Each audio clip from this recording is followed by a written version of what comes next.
Hello everyone and welcome back to the channel. चलो आज का क्लास शुरू करते हैं और सबसे पहले हम चलते हैं हमारे प्यारे इंडेक्स में। वहाँ पे हमने मार्किंग करना भूल गए थे शायद, तो हमारा जो है मित्रों टॉपिक नंबर 2 भी पूरा हो चुका है। हम चैप्टर नंबर 2 पढ़ रहे हैं, सीए इंटरमीडिएट ऑडिट का आपका लेक्चर शुरू है। चैप्टर 2 का नाम है audit strategy, audit planning and audit programme. उसमें हमारे टॉपिक नंबर 1, टॉपिक नंबर 2 पूरे हो चुके हैं। अब मैं आपको एक बात और अच्छे से बता देना चाहता हूँ, और वो ये है कि ये जो चैप्टर है आपका चैप्टर नंबर 2, इसमें आपका टॉपिक नंबर 1, 2 और टॉपिक नंबर 8, ये 3 टॉपिक्स बड़े टॉपिक्स है और इम्पॉर्टेंट टॉपिक्स है। हालांकि सारे ही टॉपिक्स इम्पॉर्टेंट है, लेकिन 1, 2 और 3 ये 3 टॉपिक्स में से एग्ज़ाम में क्वेश्चन आने के चांसेस थोड़े ज़्यादा है। इनमें से भी आ सकते हैं, लेकिन 1, 2 और 3 ये टॉपिक्स आपके बड़े हैं। इनकी पढ़ाई करने के लिए आपको टाइम लगने वाला है। तो कभी भी जब आप पढ़ाई करोगे तो आप 2 सेगमेंट्स में चैप्टर 2 की पढ़ाई करोगे। टॉपिक नंबर 1, 2 और 8 ये 3 बड़े टॉपिक्स, इनको एक साथ करना। और टॉपिक नंबर 3, 4, 5, 6, 7 ये 5 टॉपिक आप एक साथ पढ़ना। ये टॉपिक पढ़ने में आपको कम समय लगेगा, 1, 2 और 3 ये टॉपिक्स पढ़ने में आपको ज़्यादा समय लगेगा। तो अपने टाइम का जो आप स्ट्रैटेजी बनाओगे, किस तरीके से पढ़ाई करनी है, किस तरीके से रिवीजन करनी है, तो ये बेसिक चीज़ें इसमें याद रखना। तो अभी हम लोग मित्रों इस वीडियो में पढ़ाई शुरू करने वाले हैं टॉपिक नंबर 3 की, जिसका नाम है relationship between overall audit strategy and audit plan. अभी हमने टॉपिक नंबर 2 में पढ़ा था planning process, elements of planning. Elements of planning में हमें पता चला कि 2 स्टेप्स, 2 कैटेगरीज में हम पूरे प्रोसेस को ऑडिट की प्रोसेस को, जो प्लानिंग प्रोसेस होती है उसको डिवाइड यानी कैटेगराइज कर सकते हैं। पहला था ऑडिट की ओवरऑल ऑडिट स्ट्रैटेजी और दूसरा था ऑडिट का प्लान। तो जो ऑडिट स्ट्रैटेजी है और ऑडिट प्लान है, इनमें क्या संबंध है, ये एक दोनों से कैसे रिलेटेड है और एक दूसरे को कैसे सप्लीमेंट करते हैं, कैसे कॉम्प्लीमेंट करते हैं, ये हम टॉपिक नंबर 3 में पढ़ने वाले हैं। ठीक है, चलो आ जाओ हमारे नोट्स के अंदर। नोट्स में हम सबसे पहले काम करते हैं। हम लोग एक काम करेंगे और वो काम ऐसा है कि टॉपिक नंबर जो 2 है उसको मार देंगे ऑडिटर साहब वाली ग्रीन टिक, यानी ये पढ़ाई हमारी हो चुकी है। अब हम जाने वाले हैं मित्रों टॉपिक नंबर 3 को पढ़ने के लिए। जैसा कि आप देख रहे हैं आपकी स्क्रीन के ऊपर, टॉपिक नंबर 3 में हमें इतनी ही टॉपिक्स पढ़ने हैं। छोटे छोटे टॉपिक्स है, फटाफट हमारा ये टॉपिक कंप्लीट होने वाला है। और इस वीडियो में हम लोग केवल तीसरा टॉपिक ही पढ़ने वाले हैं। हमारे वीडियो का स्ट्रक्चर, पैटर्न, स्टाइल कैसे होने वाला है, जो भी वीडियो बनेगा वो पर्टिकुलर टॉपिक के लिए बनेगा। जैसे टॉपिक नंबर 2 हमारा बड़ा था, लेंथी था, है ना, लेंथ में ज़्यादा था, तो हमने इस टॉपिक को एक घंटे के एक और शायद आधे घंटे का 40 मिनट का एक लेक्चर है, तो इस तरीके से डिवाइड कर लिया। तो हम लोग जो छोटे टॉपिक्स हैं वो एक ही वीडियो में कवर कर लेंगे, जो थोड़ा बड़ा टॉपिक है उसको सेगमेंट वाइज पार्ट में कवर करते हैं। ये हमारे YouTube के ऊपर ऑडिट के पढ़ाई करने का तरीका है, जो आपकी रेगुलर बैच यहाँ पे प्रिपेयर हो रही है।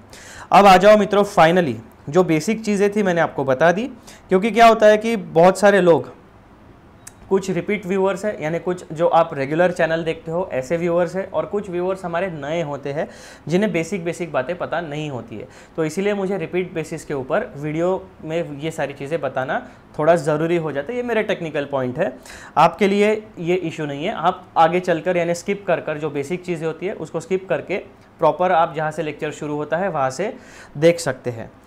ठीक है, टॉपिक नंबर 3 का नाम क्या है मित्रों, हेडिंग क्या है, सबसे इम्पॉर्टेंट है हमारे लिए पढ़ाई के स्टाइल में। टॉपिक का सबसे पहले तो हेडिंग रट्टा मारेंगे, उसके बाद में जो रोड मैप होता है यहाँ पे वो रट्टा मारेंगे। हर एक चैप्टर का टॉपिक का हेडिंग और रोड मैप का हेडिंग, ये हमारा सबसे पहला प्रायोरिटी है रट्टा मारने का। जब भी चैप्टर खोलोगे आपको हमेशा इंडेक्स को रट्टा मारते रहना है, रेगुलरली पढ़ते रहो, ताकि आपको सारे हेडिंग्स और जो कीवर्ड्स होते हैं, जो कीवर्ड्स में सारे हेडिंग्स में कीवर्ड्स आ जाते हैं, वो कीवर्ड्स आपको याद रहने चाहिए। ये सारे के सारे कीवर्ड्स जितने भी हमारे हेडिंग्स में होते हैं, जो इंपॉर्टेंट टॉपिक्स में होते हैं, वो आपके एग्जाम में आंसर्स में रिफ्लेक्ट होने चाहिए, ताकि जो एग्जामिनर है उसके आंखों के सामने ऐसे वो फटाक से उसके आंखों के सामने कीवर्ड आना चाहिए। जब भी कीवर्ड आएगा उसके पास बहुत सारे पेपर्स होते हैं, पेपर चेक करना होता है, तो टाइम का लिमिटेशन भी होता है, क्वालिटी वाइज भी चेक करना होता है, तो उसे कीवर्ड आपके पेपर में दिखना चाहिए। उसे ये लगना चाहिए कि हाँ, ये जिस बंदे का या बंदी का पेपर है उसको प्रॉपर नॉलेज है, जो इम्पॉर्टेंट वर्ड्स है उसने अपने आंसर में रिफ्लेक्ट किए हैं। इसका मतलब एक आपके पेपर का एक पर्सपेक्टिव बनेगा उस एग्जामिनर के माइंड में कि हाँ ये पेपर सीरियस कैंडिडेट का है, ऐसे ही अटेम्प्ट देने वाले कैंडिडेट का नहीं है। ये बहुत इंपॉर्टेंट होता है। आपके आंसर से एग्जामिनर को कभी भी इरिटेट नहीं होना चाहिए, इसीलिए आपका जो आंसर रहेगा एग्ज़ाम में वो हमेशा पॉइंट वाइज प्रॉपर हेडिंग आपके आंसर्स में होने चाहिए और ज़्यादा घिचेड़ मिचेड़ खोड़ा खाड़ी उसमें नहीं होनी चाहिए। हैंड राइटिंग आपकी अच्छी होनी चाहिए। ये बेसिक चीज़ है जो आपको एग्ज़ाम में पास होने में मदद करने वाली है। अल्टीमेट पास होने में मदद क्या करने वाला है? आपका कंटेंट। फिर सेकंड नंबर पे आएगा आपका प्रेजेंटेशन। तो प्रेजेंटेशन को इम्प्रूव करना आसान है, तो प्रेजेंटेशन के ऊपर आंसर का प्रेजेंटेशन इम्प्रूव करने में आपको उतनी ही मेहनत करनी है जितना आप अपना कंटेंट प्रिपेयर करने में लगाने वाले हो। तो मित्रों, आपका टॉपिक नंबर 3 का हेडिंग है relationship between overall audit strategy and audit plan. 2 मुद्दे हमारे सामने हैं। कौन से 2 मुद्दे? पहला है overall audit strategy and audit plan. Overall, ठीक है, ये पूरे काम का एक रोड मैप होगा, और ऑडिट प्लान जो होगा, जो हमारा ओवरऑल प्लान है, उसमें जो हमने टास्क लिखे हुए वो टास्क डिटेल में कैसे परफॉर्म करेंगे उसका प्लानिंग होगा।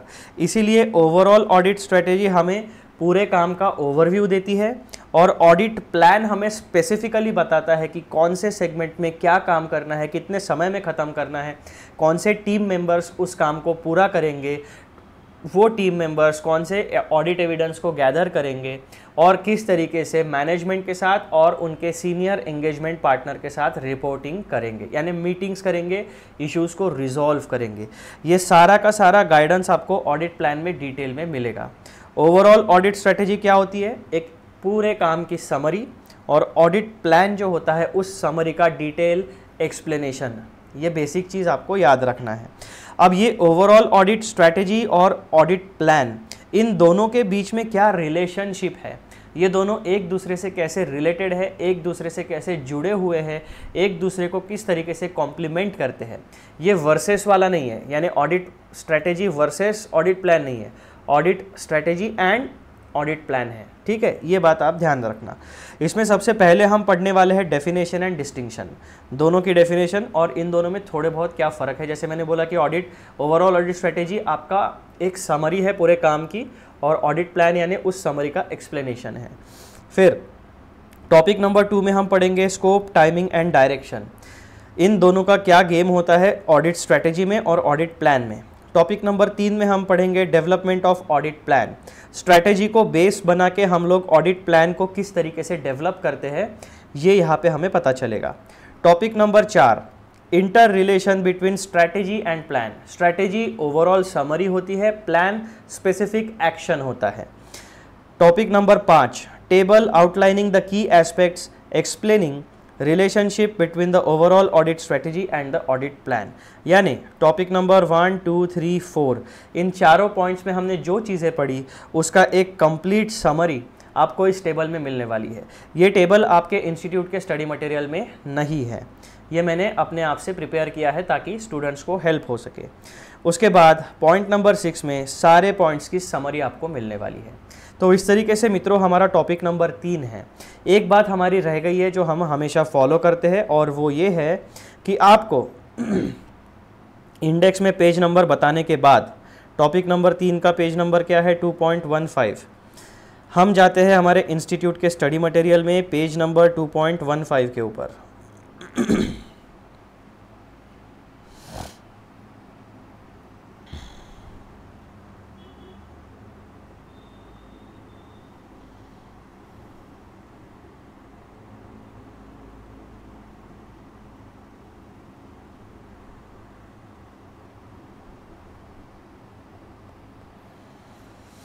पेज नंबर 2.15 आजा जल्दी।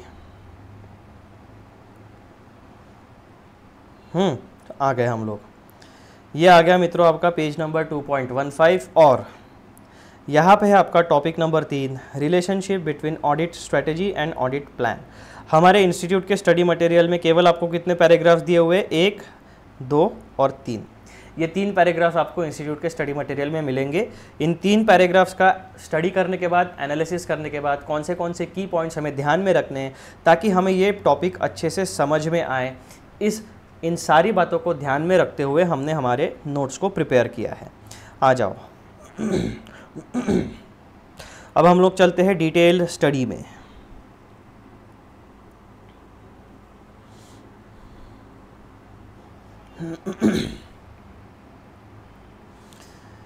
कंप्यूटर साहब स्क्रीन को लॉक कर दिया है हमने ताकि ज़्यादा इधर उधर जूम इन जूम आउट ना हो। और relationship between overall audit strategy and audit plan, मैं हर बार रिपीट करने वाला हूँ, आपको इरिटेट नहीं होना चाहिए। हर बार मैं ये हेडिंग्स रिपीट करूँगा ताकि आपके कान में से, आपके भेजे में ये टॉपिक्स का हेडिंग रजिस्टर हो जाए, ठीक है। पहले सबसे डेफिनेशन एंड डिस्टिंक्शन, सबसे पहला काम हम करने वाले ऑडिट स्ट्रैटेजी के बारे में। The audit strategy and audit plan are integral parts of the audit process but serve different purposes. सबसे बढ़िया स्टेटमेंट है, बहुत ही इंपॉर्टेंट लाइन है ये। क्या बोल रहा है भैया ये लोग, ऑडिट स्ट्रैटेजी और ऑडिट प्लान जो है, ये जो हमारी ऑडिट की जो प्रोसेस है उसका एक इंटीग्रल पार्ट है, बहुत ही इंपॉर्टेंट हिस्सा है। हमारी जो ओवरऑल हमारी जो ऑडिट की प्रोसेस है, उस प्रोसेस में ऑडिट की स्ट्रैटेजी और ऑडिट का प्लान एक बहुत ही इंपॉर्टेंट इंटीग्रल पार्ट है। लेकिन ऑडिट की स्ट्रैटेजी और ऑडिट का प्लान जो है, इन दोनों के पर्पसेस अलग है। ये बेसिक चीज़ आपको यहाँ पे समझनी है, ठीक है जी। एक नंबर स्टेटमेंट था ये वाला, तो पहले स्टेटमेंट में से हमें एकदम क्लैरिटी आ गई। अब चलते हैं आगे दूसरे पॉइंट के ऊपर। The audit strategy sets the broad overall approach to the audit, providing a framework for the audit. क्या करता है ऑडिट स्ट्रैटेजी का पर्पस क्या है? एक broad and overall approach provide करता है ऑडिट को कंडक्ट कराने के लिए। इसका मतलब पूरी की पूरी ऑडिट प्रोसेस जो है उसको कंडक्ट करने के लिए एक फ्रेमवर्क, एक फॉर्मेट प्रोवाइड करता है। ये हमारे लिए स्ट्रैटेजी का काम होता है। जैसे शेड्यूल 3 जो है, कंपनीज एक्ट में शेड्यूल 3 जो है वो क्या करता है? वो आपको फाइनेंशियल रिपोर्टिंग फ्रेमवर्क प्रोवाइड करता है। Means what? आपको प्रॉफिट एंड लॉस अकाउंट का फॉर्मेट देता है, आपको बैलेंस शीट का फॉर्मेट देता है। लेकिन वो शेड्यूल 3 ये नहीं बताता है कि आपको अकाउंटिंग कैसे करनी है। अकाउंटिंग तो आपको जनरली एक्सेप्टेड अकाउंटिंग प्रिंसिपल्स यानी GAAP गैप के हिसाब से ही करनी है। लेकिन आपको एक फाइनेंशियल रिपोर्टिंग को प्रेजेंट, फाइनेंशियल स्टेटमेंट्स को प्रेजेंट कैसे करना है, उसका एक फॉर्मेट, एक फ्रेमवर्क देता है शेड्यूल 3। अब जो कंपनी का फाइनेंशियल डेटा है उसको हम कंपनीज एक्ट शेड्यूल 3 में जो फॉर्मेट दिया है उस फॉर्मेट में भी रिप्रेजेंट कर सकते हैं। और जो हमारा नॉर्मल फॉर्मेट होता है टी शेप वाला, यहाँ पे आपके एक्सपेंसेस आ जाएंगे, यहाँ पे आपके इनकम आ जाएंगे, बैलेंस शीट में आपके यहाँ पे लाइबिलिटी आ जाएगी और यहाँ पे आपके एसेट आ जाएंगे। वर्टिकल फॉर्मेट में भी दे सकते हैं और ये हॉरिजॉन्टल फॉर्मेट में भी प्रोवाइड कर सकते हैं। और कंपनीज शेड्यूल 3 कंपनीज एक्ट के हिसाब से वर्टिकल फॉर्मेट में भी प्रोवाइड कर सकते हैं, है ना। तो ये है मेन मुद्दा। स्ट्रेटेजी हमें क्या प्रोवाइड करती है? एक फ्रेमवर्क प्रोवाइड करती है, एक स्ट्रक्चर प्रोवाइड करती है। उस स्ट्रक्चर, उन स्टेप्स को फॉलो करके हम ऑडिट को कंप्लीट करते हैं, ठीक है जी। और ऑडिट प्लान क्या करता है? On the other hand, the audit plan addresses the specific matters identified within the audit strategy, laying out a detailed road map for the audit procedures to be carried out. यानी audit plan करता क्या है? Audit plan addresses specific matters identified within the audit strategy. यानी जैसा कि schedule 3 of companies act हमें क्या बताता है कि लाइबिलिटी साइड में सबसे ऊपर में आप इक्विटी होल्डर्स का डिटेल दोगे, फिर आपके शेयर होल्डिंग का डिटेल दोगे, फिर आपकी लाइबिलिटी आएगी, फिर आपकी जो भी लाइबिलिटी का बाइफर्केशन होगा, लॉन्ग टर्म, शॉर्ट टर्म, फिर टोटल आएगा। उसके बाद आप असेट साइड में आओगे, फिर वहाँ पे आप फिक्स्ड असेट दोगे, tangible, intangible, work in progress, फिर आप दोगे करंट असेट्स, फिर आप दोगे जो भी आपका कैश एंड कैश इक्विवेलेंट्स है, फिर अदर करंट असेट्स, फिर आप देने वाले हो टोटल। इस तरीके से एक आपका शेड्यूल 3 का फॉर्मेट होता है। लेकिन आपको शेड्यूल 3 ये नहीं बताता है कि फिक्स्ड असेट की अकाउंटिंग कैसे करनी है, फिक्स्ड असेट की डबल एंट्री कैसे करनी है।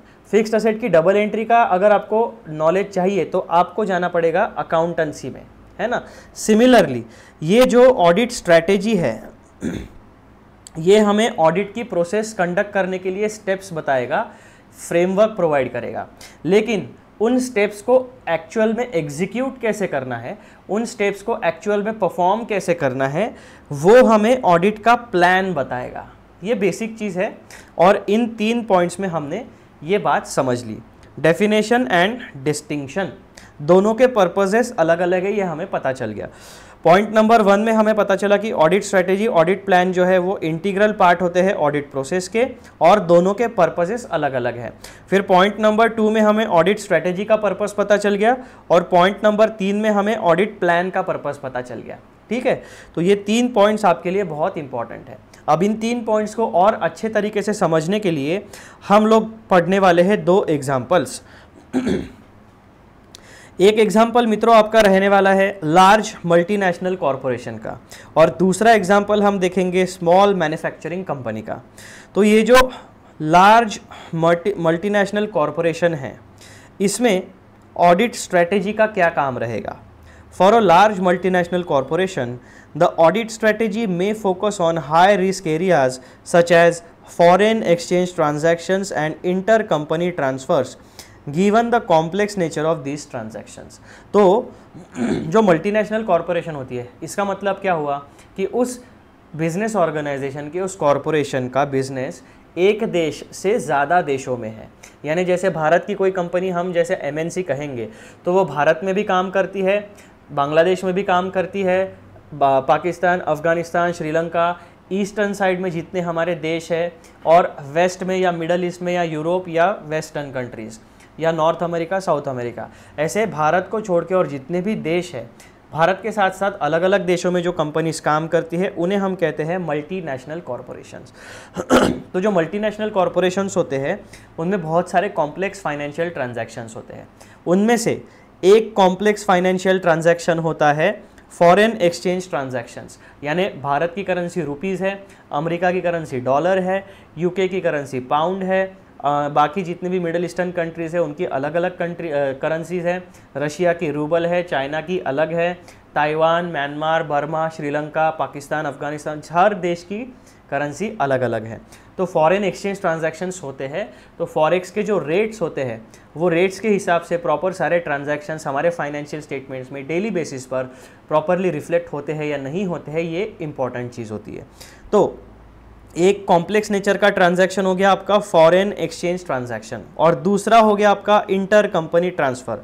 जो मल्टीनेशनल कंपनी होती है उसकी बहुत सारी सब्सिडरी कंपनीज या सिस्टर कंसर्न्स होती है ना, या उनकी और कोई ओनर इन्वेस्टमेंट किया होगा वो वाली कंपनी होगी, यानी शेयर होल्डिंग वाली कंपनी। तो ऐसे आपस में भी ये लोग ट्रांजैक्शंस करते हैं। तो 2 कैटेगरीज के ट्रांजैक्शंस हो गए। तो ऑडिट की स्ट्रेटेजी क्या करेगी, ऐसे अलग अलग नेचर के ट्रांजैक्शंस को आइडेंटिफाई करेगी, कॉम्प्लेक्स, मीडियम कॉम्प्लेक्स, सिंपल, है ना। ये आपके ट्रांजैक्शंस का कैटेगराइजेशन हो गया। रिस्क एरियाज आइडेंटिफाई करेगी, high risk area, medium risk area, low risk area. इस हिसाब से ऑडिट स्ट्रैटेजी आपको सारे ट्रांजैक्शंस का कैटेगराइजेशन बता देगी और कौन से रिस्क एरियाज हैं वो बता देगी। अब यहाँ पे हमने क्या किया, सिर्फ आइडेंटिफिकेशन किया। अब इनको ऑडिट करने का प्लान क्या होगा। ये जो फॉरेन एक्सचेंज ट्रांजैक्शंस है और इंटर कंपनी ट्रांसफर्स है, हमें पता चला कि ये 2 complex nature high risk areas है। ये हमने स्ट्रेटेजी में देख लिया कि ये 2 एरियाज में तो हमें एक्सटेंसिवली ऑडिट करना पड़ेगा। लेकिन कैसे करेंगे, तो वो होता है आपका ऑडिट प्लान। हाउ का आंसर होता है, how you will conduct your audit will be provided in audit plan. तो इन दोनों ट्रांजैक्शंस का ऑडिट करने का प्लान कैसे होगा। The audit plan will then specify the exact procedures to be performed in these high risk areas such as detailed testing of foreign exchange contracts and reconciliation of inter company balances. तो audit plan में आपको 2 procedures पता चली। पहली कौन सी, foreign exchange transactions का आप क्या करोगे, detailed testing of foreign exchange contracts. जितने भी आपके करेंसी वाले लोग हैं जो आपको करेंसी प्रोवाइड करते हैं, करेंसी एक्सचेंज सर्विस देते हैं, तो आप सारे के सारे उनके जो है detailed testing of foreign exchange contracts ये आप अच्छे से चेक करोगे। और जो इंटर कंपनी ट्रांसफ़र होता है उसमें आप क्या करोगे, reconciliation of inter company balances, यानी हर एक कंपनी की बैलेंस शीट तो बनती है, चाहे वो आपकी सब्सिडरी हो, सिस्टर कंसर्न हो या किसी कंपनी में आपका शेयर होल्डिंग हो, हर एक कंपनी को बैलेंस शीट बनाना मैंडेटरी होता है according to companies act 2013, correct. तो आप क्या करोगे, जो आपकी मल्टीनेशनल कंपनी है उसके बैलेंस शीट में या उसके अकाउंट बैलेंसेस में ऐसी कौन सी कंपनीज है जिनमें बैलेंसेस दिखते हैं इंटर कंपनी ट्रांसफ़र के, वो आप एक लिस्ट बनाओगे, यानी पूरे बैलेंसेस का एक आप टेबल बना लोगे।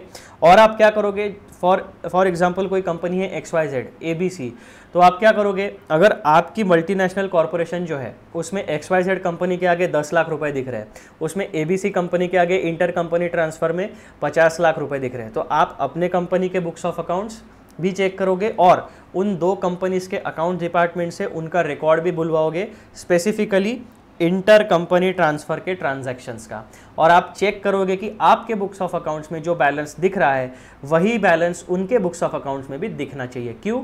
क्योंकि हमारी डबल एंट्री सिस्टम होती है, यहाँ पे अलग बैलेंस है, उनकी कंपनी में अलग बैलेंस है, तो आपको रिकन्सिलिएशन करना पड़ेगा, डिफरेंस क्यों आया, वेरिएशन क्यों आया, ये फाइंड आउट करना पड़ेगा।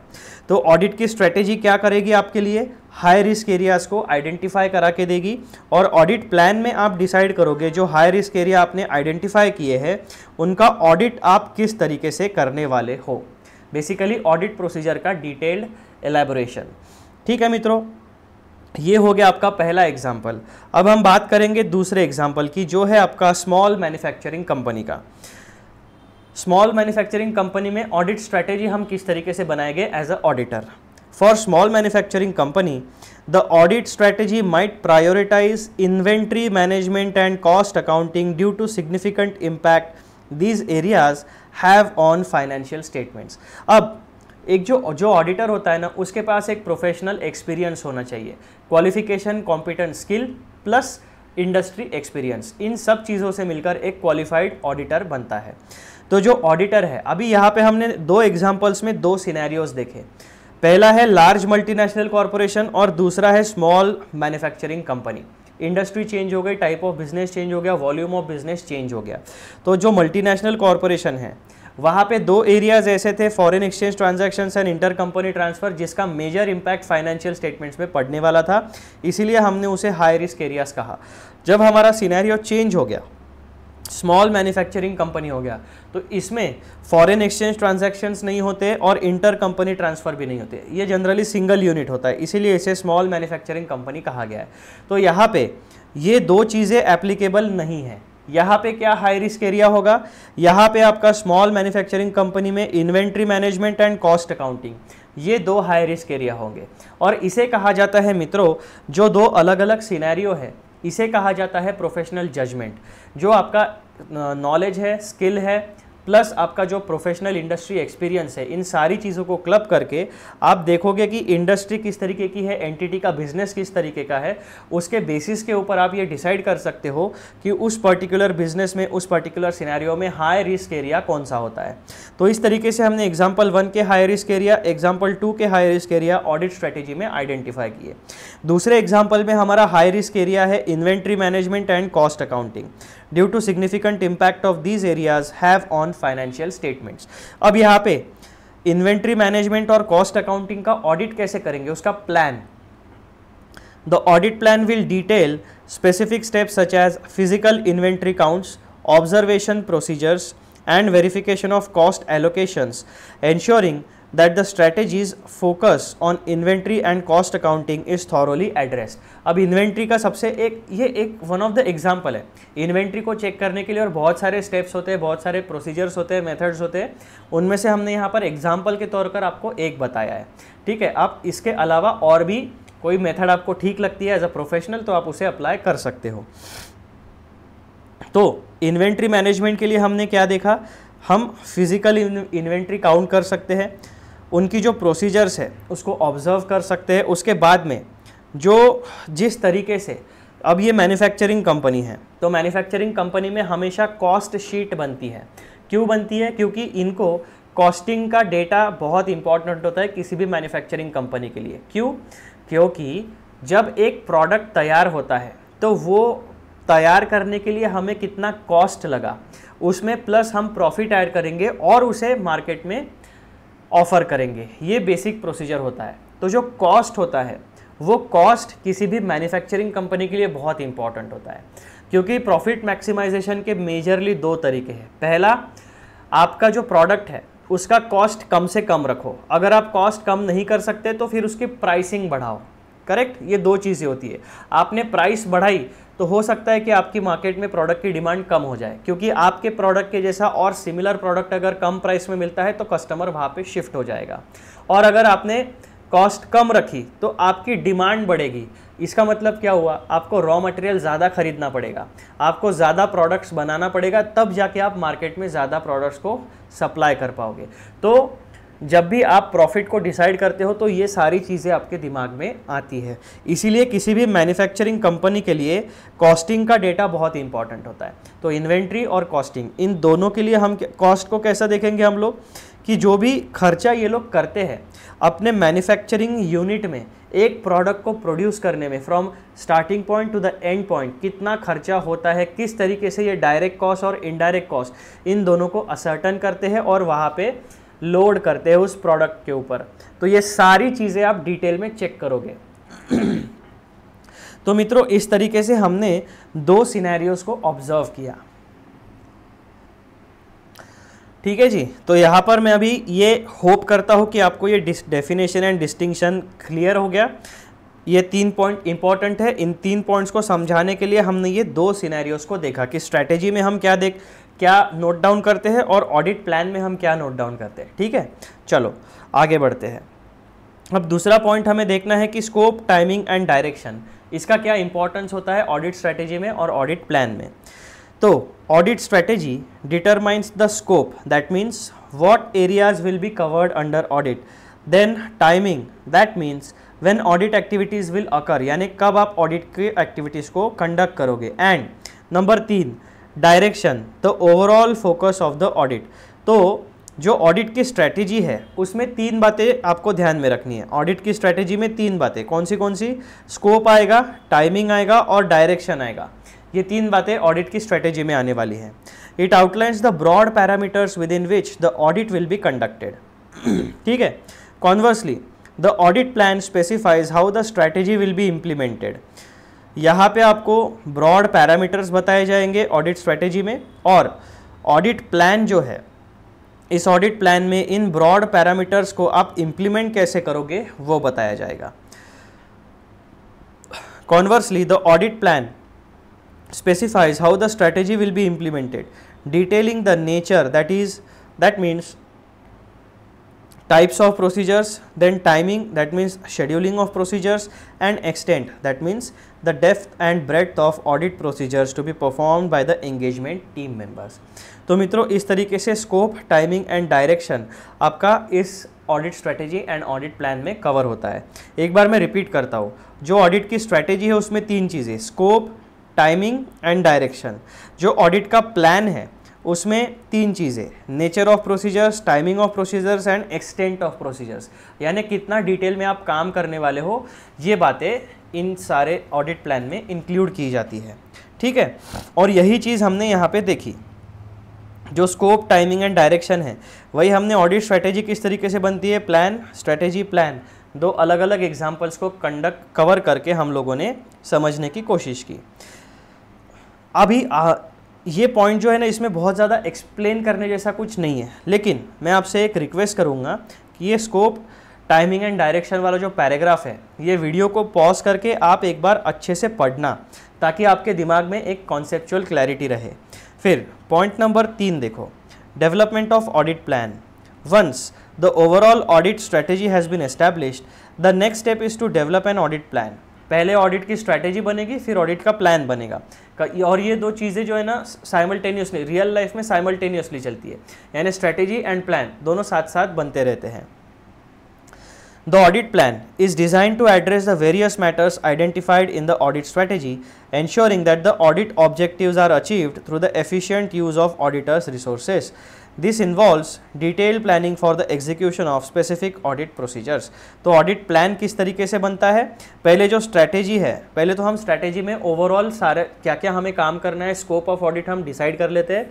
उसके बाद में जो चीज़ों का हमें जो financial statement के elements का या पूरे के पूरे financial statements का हमें audit करना है, उन सारे points को हम note down करते हैं और फिर उसका डिटेल प्लान बनाते हैं कि अगर हमें P&L का ऑडिट करना है तो परचेसेस का ऑडिट कैसे करेंगे, एक्सपेंसेस का ऑडिट करना है तो entertainment expenses, travelling expenses, food expenses, उसके बाद में फ्यूल एंड गैस अगर आपके मैन्युफैक्चरिंग एंटिटी में लगता होगा तो उसके एक्सपेंसेस, तो जितने भी सैलरी के एक्सपेंसेस है, ऑफिस एक्सपेंसेस है, स्टेशनरी एक्सपेंसेस है, कैंटीन एक्सपेंसेस है ना, यूनिफॉर्म एक्सपेंसेस है, तो ये सारे के सारे हम पहले तो आइडेंटिफाई कर लेंगे. फिर क्या करेंगे हम लोग, सारे जो सिमिलर ट्रांजैक्शंस है उनको एक कैटेगरी में डालेंगे. फिर हम क्या करेंगे, इनकम वाली साइड देखेंगे. ऑपरेटिंग इनकम क्या है, नॉन ऑपरेटिंग इनकम क्या है. ऑपरेटिंग इनकम आपका रहेगा सेल, नॉन ऑपरेटिंग इनकम में आपका आएगा commission, interest, dividend, other sources वाला इनकम. ठीक है, इस तरीके से आपने सेगमेंट बना लिया P&L अकाउंट का. अब आप क्या करोगे, P&L अकाउंट में high risk area, medium risk area, low risk area, इस तरीके से कैटेगराइजेशन करोगे.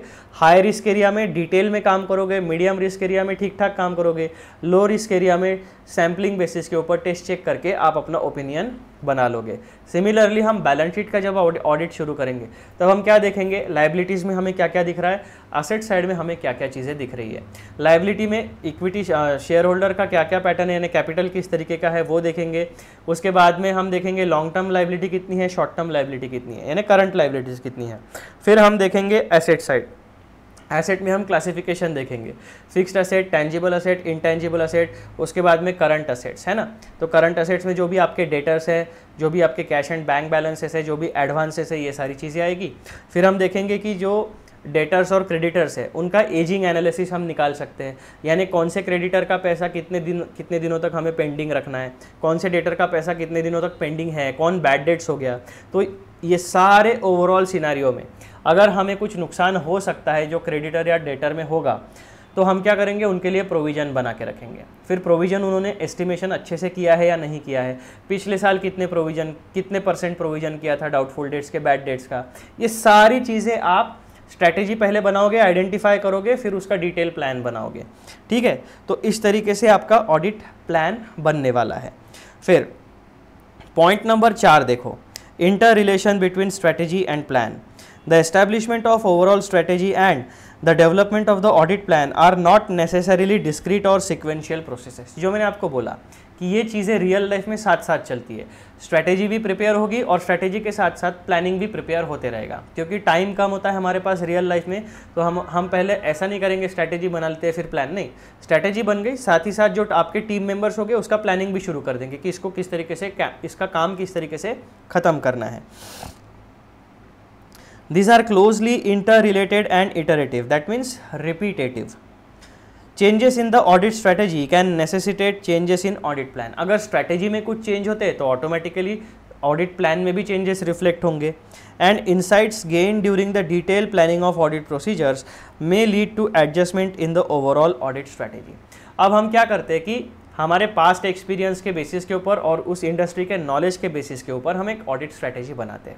ओवरऑल ऑडिट का किस तरीके से कंडक्ट करेंगे उसका एक समरी बनाते हैं. लेकिन जब हम रियल लाइफ में काम करने जाते हैं तो रियल लाइफ में हमारे सामने कैसी सिचुएशन आएगी इसके ऊपर हमारा कोई कंट्रोल नहीं होता. वो सिचुएशन को देख के हमें खुद को अडॉप्ट करना है, फ्लेक्सिबिलिटी उतनी रखनी पड़ेगी.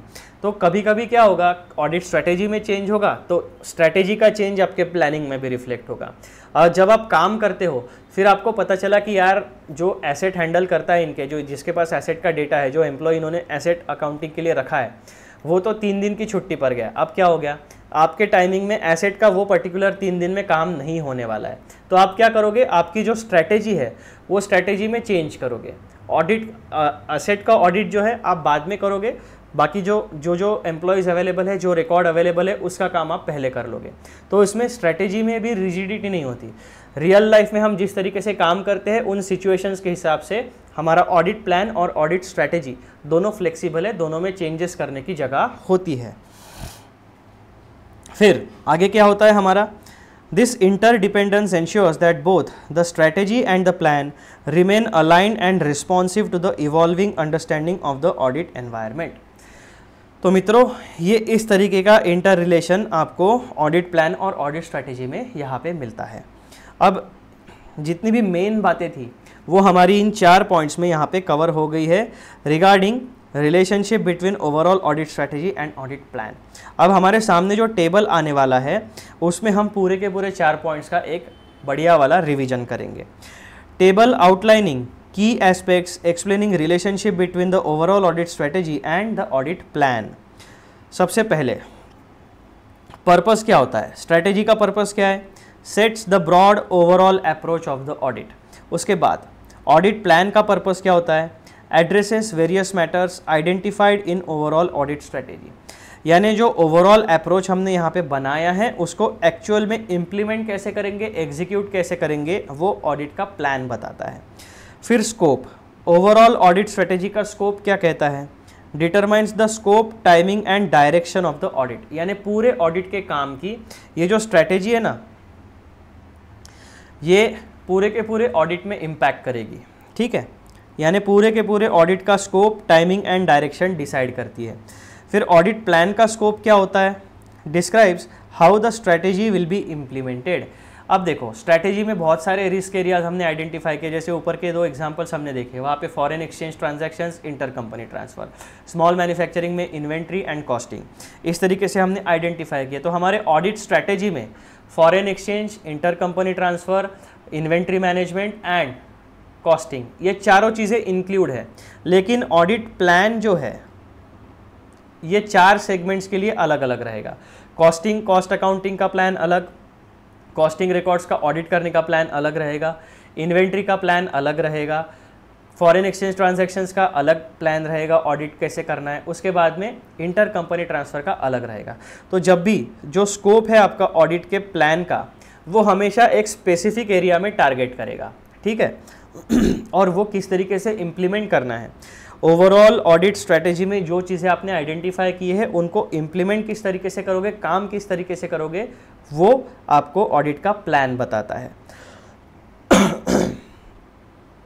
Point number 3, detail level. Strategy में कितना डिटेल बातें बताई जाती है, ऑडिट प्लान में कितनी डिटेल बातें बताई जाती है। High level approach with focus on major areas and overall audit direction. Plan में क्या होगा ऑडिट के, more detailed including the nature, timing and extent of audit procedures to be perform. ये बात अभी हमने डिस्कस की है। Point number 4, development timing established early in the audit process to guide planning and execution, यानी सबसे शुरुआत में ऑडिट स्ट्रैटेजी से शुरुआत होती है। प्लान कब डेवलप होता है, developed after the audit strategy is set, refined throughout the audit as needed, यानी प्लान को जो है रिफाइन किया जाता है जैसे जैसे हमारी ऑडिट की प्रोसीजर आगे बढ़ती है। तो सबसे पहले स्टार्टिंग पॉइंट हमारा रहेगा स्ट्रैटेजी डेवलप करने से, और साथ ही साथ स्ट्रैटेजी जैसे जैसे डेवलप होते जाएगी उसी तरीके से हम लोग प्लान को भी डेवलप करना शुरू कर देंगे। Point number 5, interrelationship. Changes in audit strategy में impact the audit plan. Changes in audit plan में necessitate revisions to the overall audit strategy, यानी अगर एक में चेंज होता है तो उसका इम्पैक्ट दूसरे पर हो सकता है, और ये दोनों तरफ से एप्लीकेबल रहेगा। Point number 6, key components includes considerations such as risk assessment, materiality and resources needed. क्या क्या बातें होती है यहाँ पे, की कंपोनेंट्स क्या होते हैं ऑडिट स्ट्रैटेजी की। It includes consideration such as, सबसे पहले तो ऑडिट स्ट्रैटेजी में हम रिस्क असेसमेंट करते हैं, मटेरियलिटी असेसमेंट करते हैं, और कितने रिसोर्सेज हमें लगने वाले हैं इनके बारे में डिसीजन लेते हैं। ऑडिट प्लान में क्या क्या की कंपोनेंट्स होते हैं, इंक्लूड्स स्पेसिफिक प्रोसीजर्स, ऑडिट की कौन सी प्रोसीजर हम फॉलो करने वाले हैं वो होता है। Allocation of task to team members, कौन सा टीम मेंबर क्या काम करेगा वो बातें बताई जाती है। And timelines for audit activities, कौन से दिन कौन सा ऑडिट का काम पूरा होना चाहिए, ये बातें यहाँ पे मिलेगी आपको। Point number 7, flexibility provides a flexible framework that can be adjusted as new information is obtained during the audit. यहाँ पे आपका जो है फ्लेक्सिबल फ्रेमवर्क, यानी स्ट्रैटेजी में चेंज करने की जगह पॉसिबिलिटी हमने रखी हुई है। Must be adaptable to respond changes in audit strategy and findings during the audit process, यानी दोनों में फ्लेक्सिबिलिटी होनी चाहिए, रिजिडिटी नहीं होनी चाहिए। Point number 8, resource allocation. Audit की ओवरऑल स्ट्रेटेजी जो है that identifies the required resources and their deployment across major audit areas.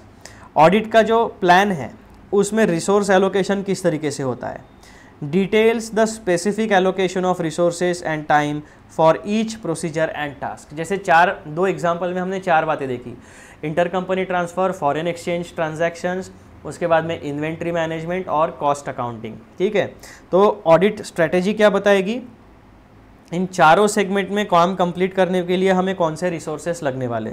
Audit plan क्या बताएगा, स्पेसिफिक एलोकेशन ऑफ रिसोर्सेस, यानी फॉरेन एक्सचेंज ट्रांजैक्शन के लिए कौन सा टीम मेंबर जाएगा, कितने समय में काम खत्म करना है।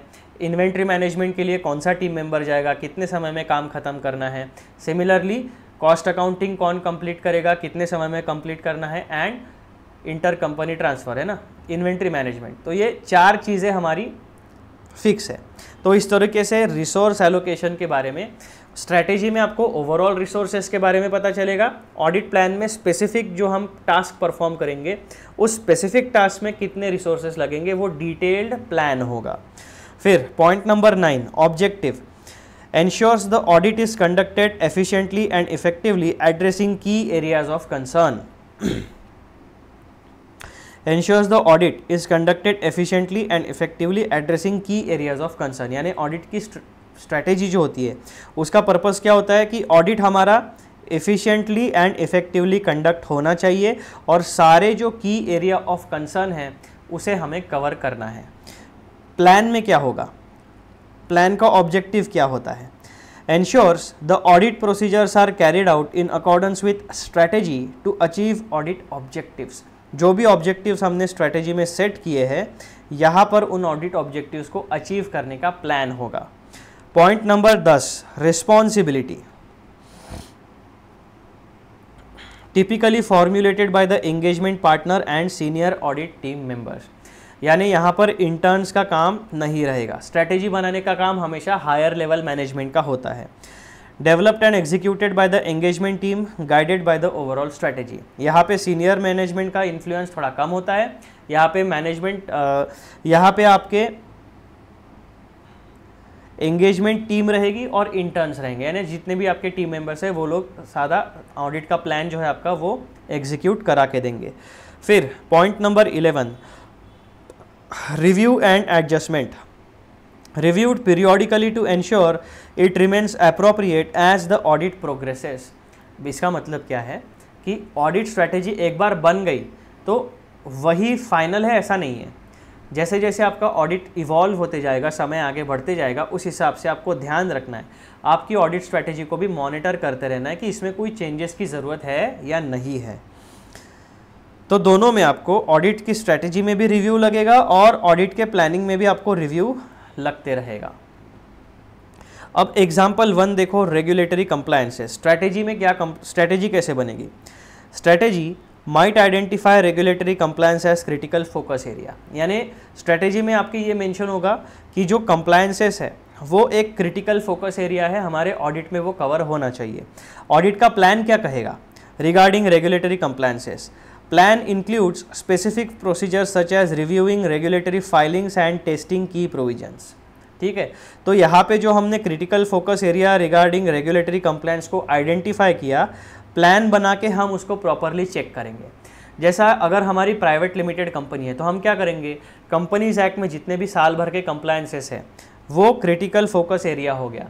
अब यहाँ पे ऑडिट प्लान में हम क्या करेंगे, जो भी हमारा क्रिटिकल फोकस एरिया है, सारे डायरेक्टर के कंप्लायंसेस, सारे कंपनी के कंप्लायंसेस उन्होंने साल भर कंप्लीट किए हैं या नहीं किए हैं, ये हम प्रॉपरली चेक करेंगे।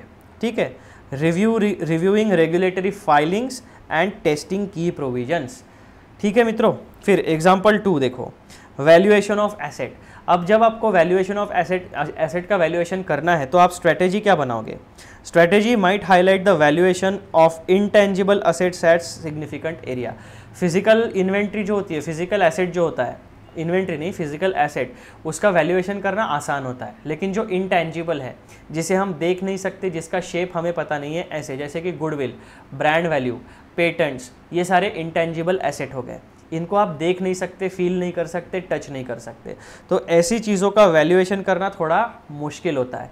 तो किसी भी ऑर्गेनाइजेशन के अगर बैलेंस शीट में आपको इंटेंजिबल एसेट दिखता है तो for auditor it is a significant area. तो ये स्ट्रेटेजी में आपके रिफ्लेक्ट होगा। फिर जो इंटेंजिबल एसेट वाला सिग्निफिकेंट एरिया हमने स्ट्रेटेजी में आइडेंटिफाई किया है, उसका ऑडिट कैसे करेंगे? Plan outlines steps such as reviewing valuation methodology and performing substantive testing. सबसे पहले तो हम ये चेक करेंगे कि बैलेंस शीट में इंटेंजिबल एसेट कौन सी डेट से रिफ्लेक्ट हो रहा है। फिर जब इंटेंजिबल एसेट का वैल्यूएशन किया गया तो जो मैनेजमेंट ऑफ द एंटिटी है, जिसकी रिस्पॉन्सिबिलिटी होती है सारे फाइनेंशियल रिपोर्टिंग फ्रेमवर्क को फॉलो करके एंटिटी के फाइनेंशियल स्टेटमेंट्स को बनाने की, उन्होंने किस बेसिस के ऊपर उसका वैल्यूएशन किया। ठीक है, फिर हम क्या करेंगे, उनके वैल्यूएशन का स्टडी करेंगे और एक्चुअल में क्या वैल्यूएशन होना चाहिए, एक्सपर्ट को हायर करके या हमारे नॉलेज बेस के ऊपर अगर हमें पता है तो हम वो वैल्यूएशन निकालेंगे एंड देन हम क्रॉस वेरीफाई करेंगे कि इन्होंने proper laws, rules and regulations को फॉलो करते हुए एसेट का वैल्यूएशन किया है या नहीं किया है। तो मित्रों, इस तरीके से आपका स्ट्रेटेजी एंड प्लान साथ साथ चलता है। फिर इस टॉपिक का सबसे आखिरी वाला पॉइंट जो है आपका समरी वाला point, the relationship between the overall strategy and audit plan is integral to the audit process. ये हमें पता चल गया, दोनों एक दूसरे के लिए बहुत ही महत्वपूर्ण है। The audit strategy sets the broad overall approach defining the scope, timing and direction of the audit. It serves as a flexible framework guiding the audit's major focus areas. In contrast, the audit plan is more detailed, specifying the nature, timing and extent of audit procedures. यहाँ पे आप words के ऊपर ध्यान देना। जब भी हम स्ट्रेटेजी की बात करेंगे तो हम ओवरऑल ऑडिट अप्रोच कहते हैं, और जब भी हम ऑडिट प्लान की बात करेंगे तो हम ऑडिट प्रोसीजर्स की बात करते हैं। ठीक है, अप्रोच एंड प्रोसीजर्स, इन दोनों में फ़र्क होता है। It translates the high-level strategy into actionable steps and detailed procedures, ensuring the efficient use of resources to achieve the audit objectives. हम audit plan की बात कर रहे हैं। The development of both is closely interrelated, with changes in one potentially impacting the other. This dynamic interplay ensures that the audit remains responsive to emerging findings and new information, allowing for adjustments as necessary to maintain the audit's effectiveness and efficiency. The strategy and plan together ensure that all the key areas of concern are addressed, facilitating a comprehensive and well coordinated audit. तो मित्रों, कहाँ से important चालू हो रहा है हमारा statement? यहाँ से।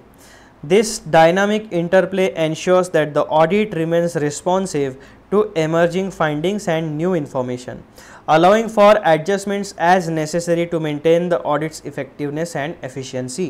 The strategy and plan together ensure that all key areas of concern are addressed, facilitating a comprehensive and well coordinated audit. क्या कहते हैं? Comprehensive and well coordinated audit का मतलब ही होता है इफेक्टिव एंड एफिशिएंट ऑडिट। ये बात आपको ध्यान में आनी चाहिए। तो मित्रों, इस तरीके से हमारा relationship between overall audit strategy and audit plan, इस टॉपिक का डिस्कशन डिटेल में पूरा होता है, और यहाँ पर आपका ये वाला वीडियो लेक्चर समाप्त होता है। ठीक है, चलो अब जाने से पहले एज यूजुअल एक सिंपल बात,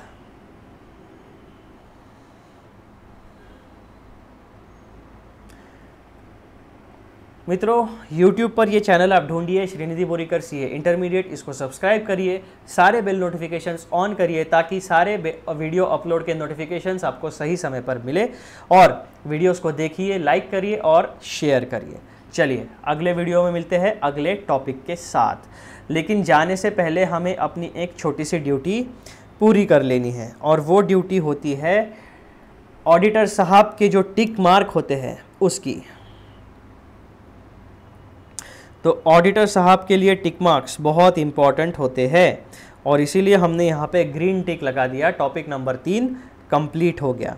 सारे के सारे डॉक्यूमेंट्स में हम अपना छाप छोड़ेंगे। अगले वीडियो में हम लोग टॉपिक नंबर 4 के बारे में डिस्कशन शुरू करने वाले हैं। तो don't miss out on any video lectures.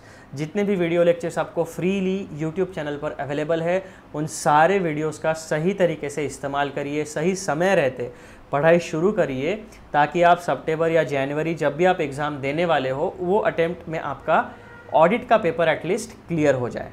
ठीक है, चलो मित्रों, अगले वीडियो में मिलते हैं। तब तक के लिए बाय बाय और पढ़ाई करते रहिए।